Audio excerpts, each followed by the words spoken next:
Hi guys, and welcome back to another Hearts of Iron 4 short guide. Today we're going to take a look at Italy in World War II. As you can see, we are starting just before the beginning of the war. This is with AI historical focuses, and the goal of this guide is to show you how to win World War II. And by that I don't just mean winning the war, which isn't particularly difficult.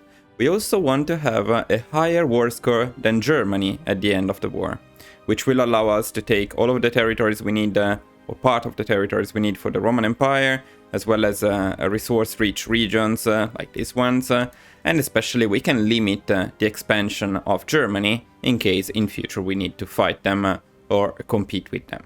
Okay, so that being said, let's talk a bit about the initial setup. Now, as you can see here, we already have something more than Italy had at the time. In fact, we conquer most of the Balkans and Turkey. The Turkish Empire is our puppet, Romania is our puppet, and Yugoslavia is also our puppet. In addition to that, we also reformed or created the Italian East Africa puppet. So if you want to see how we did all of that, I suggest you watch my video tutorial about how to reform the Roman Empire, which covers more in detail all of those phases of the game, as well as World War II. Today I just want to highlight the main strategy to win World War II in terms of score at the end of the war. Okay, so let's take a look at the positioning of our armies just before the beginning of the war. My main infantry division here is ready to attack Poland. And we'll do this not to help the Germans really, but to get war score from the very early phases of the war. Same goes for our first motorized divisions. They are ready to attack Poland from the north and get us some nice war score from the very beginning. Next, we have our second main infantry army, and this one is ready to attack the Netherlands, because we know that at some point Germany will declare war to either Netherlands or Belgium. We want to be ready for that. The same goes for the last motorized division, which we sent up to Denmark, ready to attack and go for Copenhagen as fast as possible. Again, the idea is to get war score when Germany declares war to them. As for our Alpini divisions, they are in the Alps, ready to defend and eventually push against the French. The second group, which I called Mobile Defense, is made with some of my less efficient or optimized units. We have these irregular units from the beginning of the game, and since these areas are low on resources, I'm going to use them here to push against France. Again, the idea is just to get more score. These are my puppet divisions, and I will just use them to cover this front. These are my garrison divisions, which have a lower combat width. If you're curious about the division templates in general, there is a video about that where you can see all of my favorite designs and division templates. So please make sure to check that guide if you're curious. Anyway, we are going to use these divisions here at the border with France to support the Alpini. And we have another similar army down here at the border with France, between France and Turkey. Again, ready to attack France and get us some war score. Finally, we have two stationary defense armies. One is with the Camicie Nere, and I keep them in Sardinia because the Brits tend to like invading Sardinia, so I want it to be protected. And then we have the forces of our puppet Yugoslavia, which I keep here in the middle of Turkey, around Istanbul, so that if we have an invasion somewhere in Turkey or in Greece, they are ready to go and fend it off and defeat the Brits as soon as they start the invasion, or stop their invasion at least. Okay, next, very quickly, let's take a look at the Navy. And the Navy is all entirely stationed in northern Germany, in this naval base. This is very important because if you keep them in Italy, as soon as the war starts, you will not be able to leave the Mediterranean unless you take Gibraltar or Suez. And that is annoying. It means planning another naval invasion, so I just keep them here in Germany. The only thing we will do with our navy is invading England. So it will give us the naval superiority we need to invade England when the time comes. Finally, let's take a look at our planes. We have been producing a lot of fighters. Again, you can see my fighter designs in my dedicated guide. We made a lot of fighters because for the final score of the war, enemy planes destroyed is a very important value. So we want to destroy as many enemy planes as possible. So we have mostly fighters, and we're going to send them to the regions where the enemies have the most planes. Now I'm going to guess that in the early phases of the war that is going to be southern France. So for now we'll keep them there, and then we'll see how things evolve. Okay, that being said, I think we can start, and Germany actually already sent a ultimatum, so we are going to declare war to France right away. This officially begins World War II. Now, as you can see, I already started the offensive with all of my armies, which means that as soon as we are at war with Poland, we're not at war with Poland yet, our offensive will start automatically.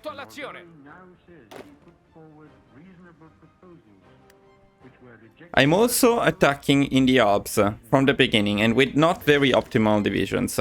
This means that here we will struggle a lot, we may lose some men, but it may seem a paradox, but actually losing men is good, because it gives us war score. You will see it later, but casualties give war score. We will not have an issue with casualties anymore after the war, so we can afford to lose some men. The war score is more important than the casualties at this point. Oh, finally France called us against Poland, so we can start our offensives here. Germany had a bit of a head start, but we can catch up. Poland may actually surrender pretty fast, and we're waiting for Netherlands and Belgium to join this war as well. And Poland capitulated, so no more Poland. Now at this point, because Germany also takes all of Poland, the war score is usually in favor of Germany. But as you can see, we're doing pretty well, because it's not that much in favor of Germany. We'll have plenty of time to catch up with this. Okay, so what to do after Poland goes down? We now freed a couple of our divisions, and we are going to send them to the border with Netherlands and Belgium. In Netherlands, we already have an army ready to push. We don't have it in Belgium, so we're going to prepare these units to attack Belgium. Actually, let me show you right now. See, in the war score, it's very important, the destroy enemy planes. Now, from occupation we got 600, from land combat damage we got 500, but we got 300 only from the enemy planes destroyed. And Germany has an advantage in that at the moment, because they destroyed 500 enemy planes. So in the overall score at the end of the war, destroying enemy planes is very important. Now, it would be cool, if I have to be completely honest with you, it would be cool if Germany started the war with the Netherlands and Belgium. They are taking very long to start these wars. Okay, finally Germany is doing something. Now they declare war to Denmark. It's not the best. We need Netherlands and Belgium to make some real progress. But hopefully France will call Denmark quickly into this war and we can get some war score there. Okay, they did so. So our motorized divisions will advance extremely fast in Denmark. Alright, we will get to Copenhagen before the Germans do. That may give us some war score. If they go to Copenhagen, why did you stop? And Denmark is done. Finally, Germany declared war on the Netherlands. Now we need to wait for France to call them, hopefully quickly, and then hopefully we can get there in time to get some score for us. Okay, France was fast this time, and our units are already starting their offensive. Look how quickly they're getting to the capital, to Rotterdam, to all of the important cities. You should go there though. And this will be over extremely fast. Okay, now we freed some divisions there. Belgium should be next, and should come pretty soon. Okay, it's time for Belgium. France, call them please. Fast. Nice. And now we're going to destroy them completely and very quickly. Okay, now that Belgium is basically done, we do need to push very quickly to Paris. We're going to do that as well. And I don't think we'll encounter much resistance, because most of their forces are busy fighting us here in the Alps, where we are making some progress. They also have some divisions in Africa, of course. They have some divisions here in Lebanon and Syria, I would say. Our goal is, of course, to get to Paris before the Germans do. Get as much war score as possible out of these advance. Beat the Germans at the Blitzkrieg. Paris will fall, and so will France very soon. Right now, actually. Okay, so now that France capitulated, a new phase of this war starts. At this point, and this is basically what historically happened, we are stuck. France is done, but we cannot advance anywhere anymore. And it's basically up to us to decide when to finish it. To finish this war, we just need to invade the United Kingdom, which is actually surprisingly easy. Now, at this point, the war score should already be in our favor. If you look at it, we have almost 60%, and the Germans only have 40%. Now, we're very happy with this war score, not to mention that the invasion of England will be entirely on us, so we will get even more war score by defeating England and ending the war. At this point for Germany, it's very difficult to get more war score and war participation. Now, the only thing to consider is we can stall this war for a bit longer, we can increase our war score, we can add something else to our conquests, but we want to finish this war before the Operation Barbarossa starts. We don't want to end up in a war with the Soviet Union. So we want this war to be over before that.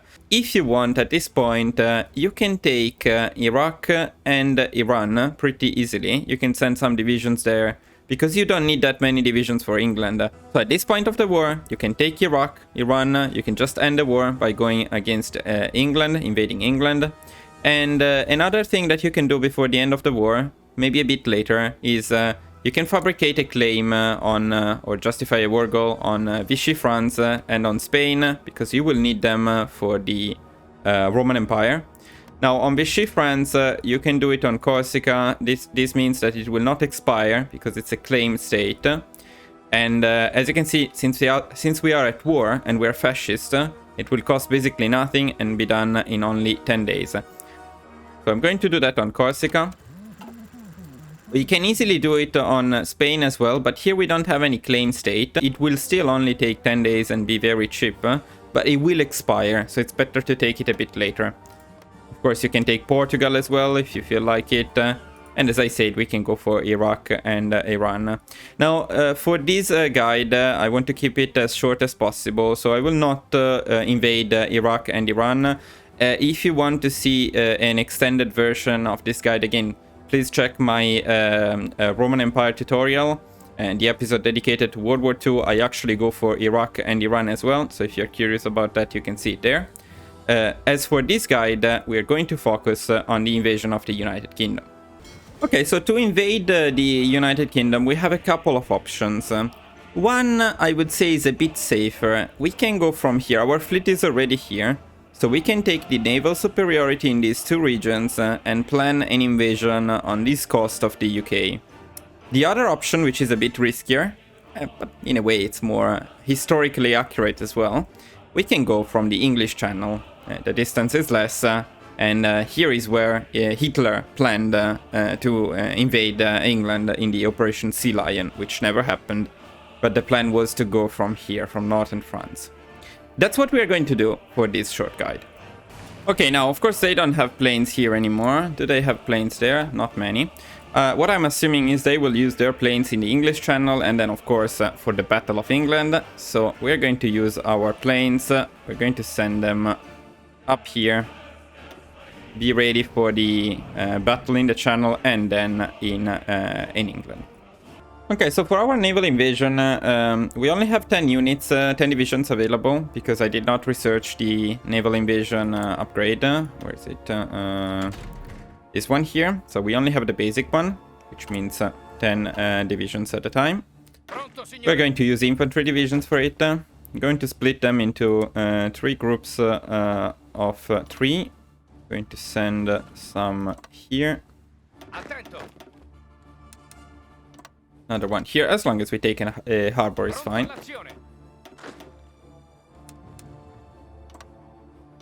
Like these, and then we have an extra one. And probably we're going to send him here. Okay, so our naval invasion is ready. Now we just need the naval superiority, which would be hard to achieve against the Royal Navy, except the Royal Navy is not here now. So as soon as we send our fleet to naval invasion support in the English Channel, we'll immediately get the naval superiority we need, and naval invasion will start. And as soon as we get a harbor, we can send the rest of our divisions. So that's exactly what we are going to do. We're going to send our fleet to naval invasion support in the English Channel, and you will see that as soon as we do that, our naval invasion will actually start. There we go. And they didn't have anybody to protect the harbor at all. Look at that. Now, we got a harbor, which means that we can already send our other divisions up there. And now it's probably time to send our planes to the airport of Sussex, which we just took. And we can assign them to England to support our divisions. They literally have no divisions in England. It's just like, there is nothing. We're just walking. Just taking a stroll. Now, at this point, it would be wise to start checking the United Kingdom chance to surrender. Make sure that you're happy with the war score you have. We're very happy with this war score. One thing that you may want to do is you may want to remove your fleet from naval support here. Now we don't need it anymore. And if the Royal Navy comes to the English Channel, I don't know where the Royal Navy is, to be honest, but if they do come here, they will fuck you up. So we don't need the fleet anymore at this point. May as well send it back to harbors. Okay, Liverpool is taken. Let's check the war score. Okay, so when it looks like this, we are at 98% with the United Kingdom. This taking the United Kingdom will end this war. Make sure that you did everything you wanted to do. If you wanted to fabricate a claim on Spain, Portugal, Vichy France, if you wanted to take Iraq and Iran, now it would be the time to do so. Because after the war is over, we can only use the war score we got at this point. We are at 64%, Germany is at 34%. We're very happy with this. We'll be able to take everything we wanted. So I'm satisfied with this war score, with the situation. I will just continue and take the United Kingdom and end the war. And the United Kingdom surrendered, so the war is officially over. Great news. And we got 65% of the war score. We have about twice as many points as Germany. So in this peace conference at the end of the war, we'll be able to take what we wanted. This means we not only won World War II, we largely dominated World War II, and we, by a large margin, defeated the German right in total war participation. With this, I would say the purpose of this guide is achieved. So, as usual, thank you so much for watching. If you did enjoy this video, please don't forget to leave a like, maybe a comment, tell me what you thought about it, what you thought about the strategy, what you would do differently, of course, and then subscribe to the channel. That would greatly help with its growth. So, thank you again for watching, and I will see you in the next video.